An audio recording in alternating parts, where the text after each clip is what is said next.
شاب يهودي اسمه لبيد بن الأعصم، شيء من مشته، كان يصلي من مشط، عنده مشط، فاخذاه مشعر النبي صلى الله عليه وسلم، وسحر النبي صلى الله عليه وسلم لأكثر من شهر. فكانت أم المؤمنين عائشة رضي الله تعالى عنها تقول: كان يظن أنه فعل الشيء ولكن لم يفعله. هوني تحل إشكال كبير ياسر. من يضمن لي أنه في الشهر هذا ما تمش صياغة كلمات نورمالمون من كلام الله ووصلت للناس وهي سحر ولا تهيؤات؟ لا، لكن النبي صلى الله عليه وسلم معصوم، عصمه الله تبارك وتعالى من ماذا؟ لكن سحر. لا يا أخي، ولو يسحر. تعرف معنى سحر؟ معناها إنسان يتصرف عكس إرادته. هون أعطيك حاجة، أنا سحرت، أنا مانيش نبي ولا رسول. تسحر توكل توي.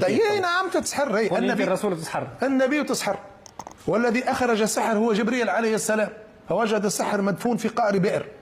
نعم يا أخي، أنت وين لقيته سحر؟ أنا السحر خرجته من فم. السؤال الأهم منه وهو إنه شو عرفنا إنه النبي انفك عنه سحره؟ نحن هذا النبي، أي نبي من الأنبياء، لما نقول معصوم عن السحر، معصوم عن السهو، معصوم عن النسيان، ليش بنقول هيك؟ للدليل العقلي أولا، طبعا في دليل نقلي.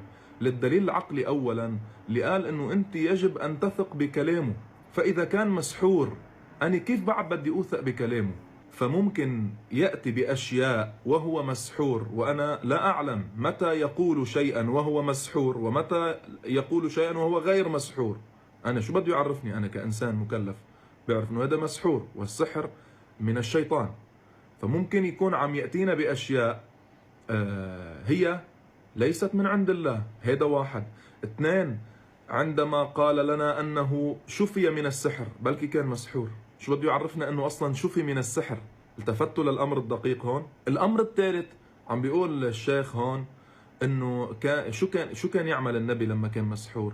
كان يخيل إليه أنه يفعل الشيء وهو لا يفعله. قل لهم للعالم شو كان يعمل. كان يخيل إليه كما في صحيح البخاري، كان يخيل إليه أنه يأتي نساءه وهو لا يأتيهن.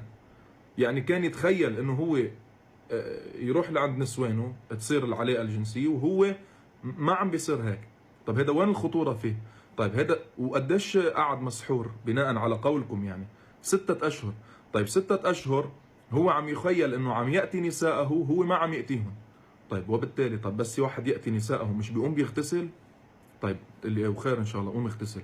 طيب هو ما عليه غسل، والغسل يغني عن الوضوء. فكان عم بيصلي هذا النبي 6 أشهر صلاة باطلة، يعني صلاة بلا وضوء. ففي 3 محاذير خطيرين من خلال هذا الكلام، انه نعتقد انه النبي مسحور والعياذ بالله. الامر الاول انه من قال انه شفي من السحر، اذا هو لا انا لا اثق به بعد منه مسحور، ممكن ان المحذور الثاني ممكن ان ياتي بكلمات وهو مسحور وانا لا ادري انها من الدين او ليست من الدين، فكيف بعد بدي اوثق فيه؟ الامر الثالث انه كان يخيل اليه انه يفعل الشيء، قل للعالم انه كان يخيل اليه انه ياتي نساءه وهو لا ياتيهن، ومن ياتي نساءه يجب عليه الغسل. فكان طالما هو مسحور فكان يخيل اليه، فبيقوم بيغتسل وبيصلي هذا الزلمه وصلاته باطله، لانه صلاه بلا طهور، لانه هذا واقعا ما عليه غسل. فلما اغتسل وصلى من دون وضوء فهو بلا طهاره، والحمد لله رب العالمين. هذه خطوره الامر، هذه خطورة الأمر يا إخوان. التفتوا، نحترم نبينا صلى الله عليه وآله، ما نصدق فلان وعلان يقلنا هذا مسحور والنبي كان، والعياذ بالله. السلام عليكم ورحمة الله.